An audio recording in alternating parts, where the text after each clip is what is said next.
No resplandor das horas son o escriba sentado,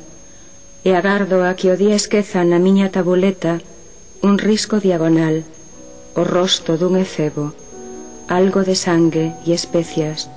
o aroma da Artemisa, as coxas imantadas dunha muller que danza. Inhábil para a vida transcrevo que me excede,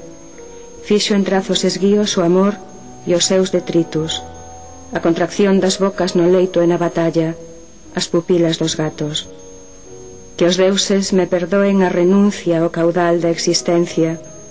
Deixo escoar as aguas entre os dedos e a miña xuventude,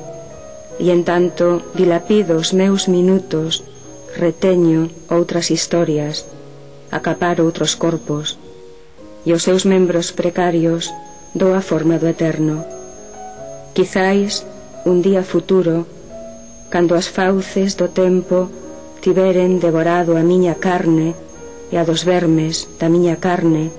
e a xerazón seguinte, alguén descorra o pó da tabuleta e no fulgor extinto dos seus signos me descifre para saber que eu fun o efebo e a doncela, o elmo do guerreiro, a raíz da Artemisa, a sede do felino, o crisantemo.